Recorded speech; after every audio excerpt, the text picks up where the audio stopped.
Oke, halo teman-teman. Sebelumnya, perkenalkan nama saya Aldi Gunawan. Saya dari Prodi Manajemen Aset Publik kelas 11 dengan nomor NIM 4112301007. Nah, pada kesempatan kali ini saya akan uh, berbagi cerita atau berbagi uh, pandangan ataupun bercerita tentang teori hukum menurut tiga tokoh. Yang pertama yaitu Roscoe, kemudian yang kedua ada Hans Kelsen, dan yang ketiga ada Jeremy Bentham. Nah, sekarang yang pertama dulu yaitu dari Roscoe. Garis besar yang akan dibahas pada kali ini mengenai teori hukum menurut Roscoe yaitu bahwa hukum untuk melakukan rekayasa sosial atau social engineering dan juga teori law as a tool of social engineering. Hukum untuk melakukan rekayasa sosial atau social engineering. Roscoe adalah ahli hukum pertama yang menganalisis jurisprudensi serta metodologi ilmu-ilmu sosial, yang juga Pon menyatakan hukum adalah lembaga terpenting untuk melaksanakan kontrol sosial untuk mencapai ketertiban sosial. Nah, Roscoe ini adalah ahli hukum pertama yang menganalisis jurisprudensi serta metodologi ilmu sosial. Puan menyatakan hukum adalah lembaga penting dalam melaksanakan kontrol sosial yang secara bertahap menggantikan fungsi agama dan moralitas sebagai instrumen penting untuk mencapai ketertiban sosial. Karena menurut Roscoe, kontrol sosial perlu untuk menjaga peradaban karena fungsi utamanya untuk mengendalikan sifat manusia untuk menaklukkan aspek eksternal atau lingkungan fisik.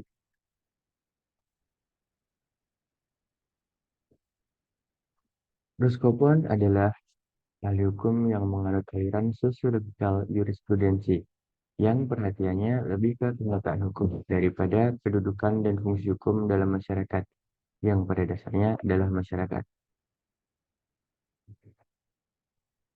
Sosiologikal jurisprudensi menunjukkan kompromi cermat antara hukum tertulis yang merupakan kebutuhan masyarakat hukum demi tercipta kepastian hukum atau positive laws dan living law sebagai penghargaan pentingnya masyarakat membentuk hukum dan orientasi hukum.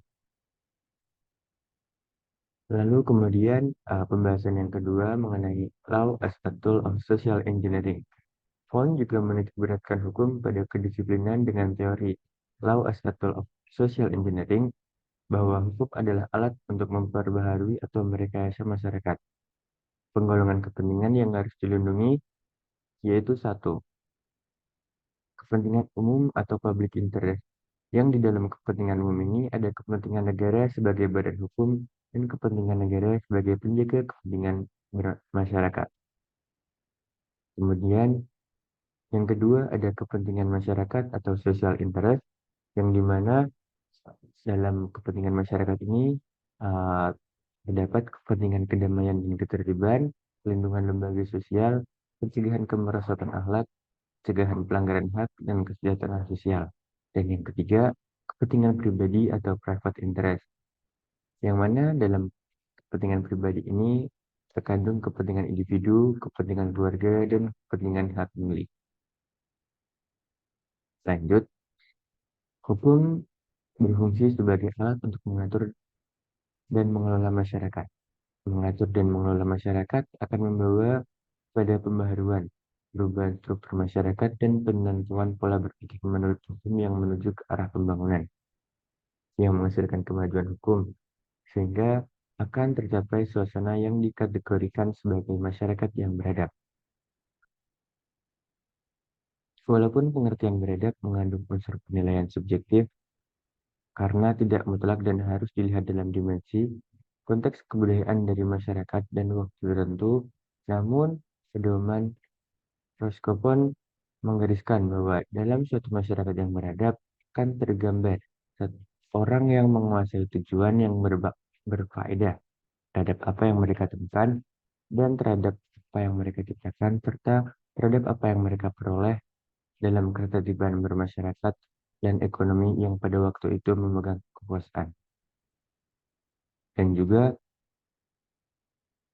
orang akan dapat berharap bahwa orang lain tidak akan menyerang dirinya, dan orang dapat berharap bahwa orang dengan siapa saja mereka berurusan tentang hubungan umum akan bertindak dengan etikat baik, memenuhi janji yang mereka sanggupi, dan menggantikan barang atas khilafan atau mengganti barang atas kerusakan yang dilakukan oleh orang tersebut. Sehingga dapat digarisbawahi bahwa ajaran Raskopon bergerak dalam 3 lingkup atau dimensi. Yang pertama, hukum sebagai alat untuk mengatur dan mengelola masyarakat. Yang kedua, hukum diimbangi dengan pemenuhan kebutuhan terhadap kepentingan masyarakat. Dan yang ketiga, hukum sebagai pengawasan guna memelihara dan melanjutkan peradaban manusia.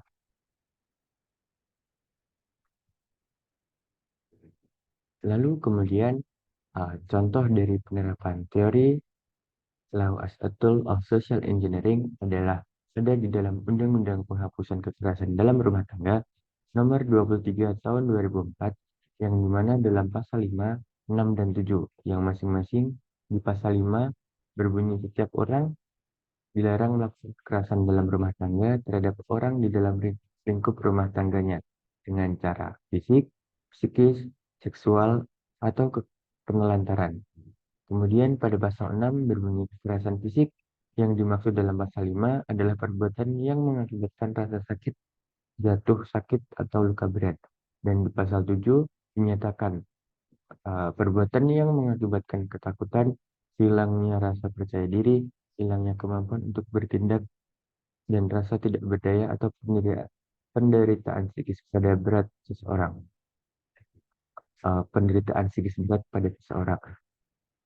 Kemudian dari analisis tersebut atau dari contoh pasal tersebut, kita melihat adanya paradigma yaitu hukum sebagai rekayasa sosial, di mana belum ada undang-undang pasal ini, banyak terjadi kekerasan dalam rumah tangga, baik kekerasan fisik maupun kekerasan psikis, yang menyebabkan terancamnya kehidupan dalam rumah tangga.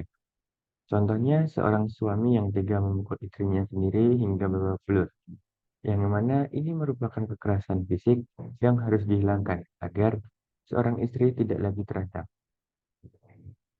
Dari berbagai kasus ini, maka diadakan hukum untuk merekayasa sosial. Rekayasa sosial ini bisa kita lihat dengan menciptakan orang hidup tentram, aman dari ancaman dan kekerasan dalam rumah tangga, dan hukum juga bisa melindungi orang-orang dalam rumah tangga dan juga merekayasa agar tidak ada lagi kekerasan dalam rumah tangga atau dalam suatu keluarga, sehingga akan tercipta ketentraman. Nah, kalau menurut pandangan saya, hukum menurut filsafat ini adalah hukum menjelaskan bahwa hukum itu menjadi alat untuk merekayasa sosial, atau hukum bisa digunakan untuk membantu para individu untuk tidak berbuat semena-mena terhadap siapa saja. Seperti contoh kekerasan dalam rumah tangga tadi, yang dengan adanya hukum, kekerasan dalam rumah tangga akan bisa diminimalisir. Dan ketika semua anggota keluarga menerapkannya, teori hukum menurut Ruskopon ini bisa meminimalisir tindak kejahatan dan juga bisa mempersiapkan apa saja hal yang bisa dilakukan untuk mencegah terjadinya kejahatan tersebut. Tetapi dengan catatan, hukum yang dijalankan sampai kepada masyarakat atau elemen kecil sekalipun. Kemudian tokoh yang kedua yaitu Hans Kelsen, yang lahir pada tahun 1881 dan wafat pada 1975. Maaf, 1973. Dia lahir di Austria dan wafat di Berkeley, yang merupakan seorang filsuf dan ahli hukum. Sebagai tokoh positivisme hukum, menjelaskan hukum dalam paparan sebagai berikut. Hukum merupakan sistem norma, sebuah sistem yang didasarkan pada keharusan atau apa yang seharusnya. Bagi Hans Kelsen, norma merupakan produk pemikiran manusia yang sifatnya deliberatif. Suatu norma dapat menjadi norma kalau memang dikehendaki, yang penentunya dilandaskan pada moralitas maupun nilai-nilai yang baik. Nah, Hans Kelsen sendiri di sini akan ada beberapa bahasan. Yang pertama, ruang lingkup teori hukum murni, kemudian yang kedua ada norma dasar, dan yang ketiga ada hierarki norma. Ruang lingkup bahasan teori hukum murni. Teori hukum murni atau the pure theory of law adalah teori hukum positif, tetapi bukan berbicara hukum positif pada suatu sistem hukum, melainkan suatu teori hukum umum.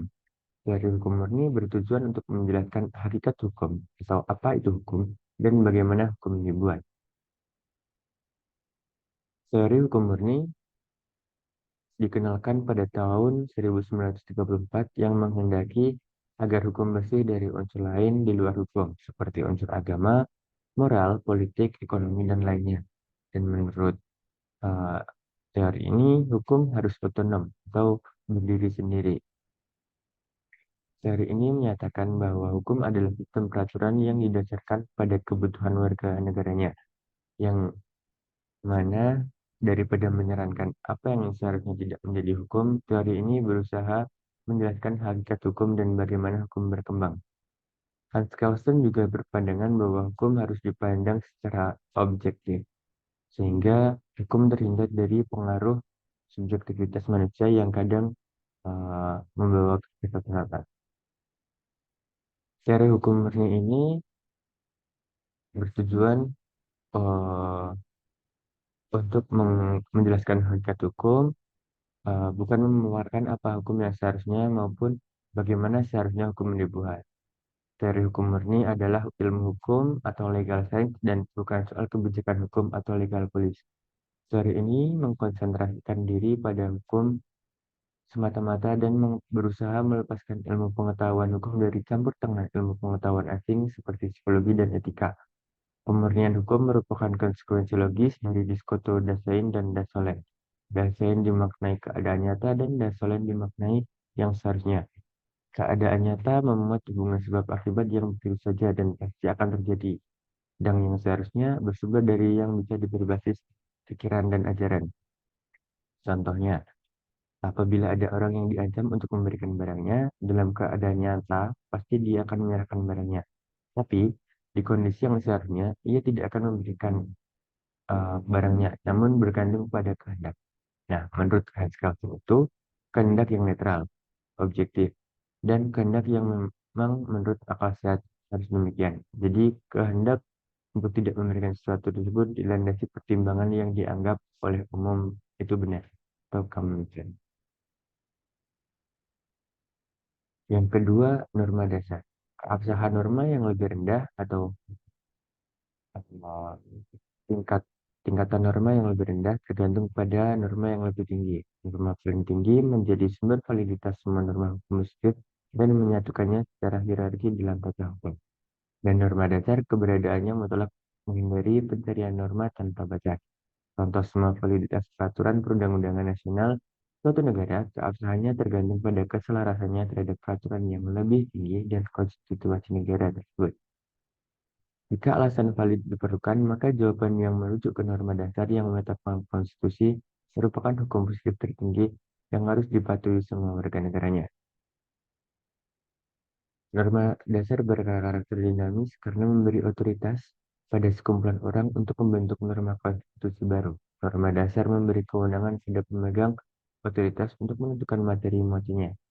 Norma dasar merupakan norma yang keberadaannya diperoleh berdasarkan pengandaian atau presupposition dalam juridical thinking. Akan tetapi, Hans Kelsen menyatakan norma yang paling mendasar tidak identik dengan hukum alam atau natural law, atau bukan sesuatu yang bersumber dari hukum alam. Sebagai penganut positivisme hukum, Hans Kelsen menolak hukum alam. Baginya, basis hukum alam adalah hubungan sebab akibat yang begitu terjadi atau begitu uh, terjadi begitu saja. Jadi hukum alam merupakan hukum yang ada di dalam sistem itu sendiri. Nah, norma dasar di Indonesia sendiri banyak terjadi kegagalan, yang mana kegagalan tersebut diakibatkan karena salah pemahaman tentang pemikiran tersebut secara utuh. Mengingat pengaruh pemikirannya terhadap tata hukum di Indonesia cukup besar, yang mana hal ini menjadi tantangan sendiri bagi pendidikan hukum di Indonesia. Kesalahpahaman yang paling utama adalah persepsi bahwa norma hukum itu masuk norma positif. Nah, seperti contoh ketika ditetapkannya Pancasila sebagai sumber dari segala sumber hukum negara di Indonesia, Pasal 2 Undang-Undang Nomor 12 Tahun 2011 tentang pembentukan peraturan perundang-undangan. Langkah ini jelas berbeda dengan konsep norma dasar yang menurut Carlson bersifat abstrak dan keberadaannya diperoleh melalui pengandaian dalam proses critical thinking. Salah paham selanjutnya adalah persepsi bahwa norma dasar juga memiliki karakter sebagai norma material. Penjelasan pasal 2 UU tersebut menyatakan bahwa semua materi muatan peraturan perundang-undangan Indonesia tidak boleh bertentangan dengan Pancasila. Hal ini jelas jalan dengan teori hukum murni. Norma dasar tidak dapat menjadi sumber validitas materi muatan konstitusi atau peraturan perundangan lainnya yang lebih rendah hukum positif. Karena norma dasar hanya menentukan keabsahan konstitusi dalam kapasitasnya sebagai norm creating authority. Materi muatan hukum konstitusi sepenuhnya dipegang oleh pemegang otoritas yang memiliki kewenangan berdasar norma dasar. Sedangkan materi muatan peraturan perundangan lainnya ditentukan oleh pemegang otoritas yang memiliki kewenangan berdasarkan konstitusinya. Kemudian, pokok bahasan yang ketiga yaitu hierarki norma. Hierarki norma menggambarkan adanya tata urut dari hukum yang superior menuju hukum yang inferior, yang artinya norma yang mendasari itu norma superior dan norma yang dibuat adalah norma inferior. Clausen menggambarkan adanya tata hukum yang melandasi perbuatan hukum suatu negara, yang menurut dia puncak tertingginya adalah norma dasar atau ground norm. Hierarki norma ini juga terpakai pada sistem peraturan perundang-undangan di Indonesia yang menempatkan Pancasila sebagai dasar dari segala sumber hukum yang kemudian di bawahnya ada pembukaan Undang-Undang Dasar 1945, kemudian ketetapan MPR, kemudian undang-undang, kemudian peraturan pemerintah pengganti undang-undang, kemudian peraturan pemerintah, selanjutnya peraturan presiden dan peraturan perda provinsi, kabupaten atau kota, serta peraturan pelaksana. Nah, dari teori Hans Kelsen ini mampu diadaptasi oleh beberapa negara, di contohnya Indonesia. Akan tetapi, ketika dilihat dari contoh sebelumnya terkait dengan kesalahpahaman terkait hukum murni yang masuk ke dalam norma positif, di samping itu teori dari Hans Kelsen ini juga dapat diterapkan di Indonesia jika dilihat dari sudut pandang hierarki normanya, yang mana hierarki norma yang diterapkan di Indonesia hampir sama konsepnya dengan hierarki norma dari teori Hans Kelsen. Kemudian untuk tokoh yang ketiga yaitu Jeremy Bentham. Nah, Jeremy Bentham ini lahir pada 15 Februari 1748 di Red Lion Street, Hampstead, London, yang merupakan filsuf utilitarian Inggris, ahli ekonomi dan ahli hukum teoritis yang berpengaruh besar dalam melakukan reformasi pendidikan pada abad ke-19, baik di Inggris maupun pada level dunia, sehingga dia dijuluki sebagai Luther of the Legal World atau Luther dalam bidang hukum. Pandangan Bentham beranjak dari perhatiannya yang besar terhadap individu. Ia ingin hukum dapat memberikan jaminan kebahagiaan pada individu, bukan langsung ke masyarakat secara keseluruhan. Walaupun demikian, Bentham tidak menyangkal bahwa di samping kepentingan individu, kepentingan masyarakat pun perlu diperhatikan agar tidak terjadi bentrokan.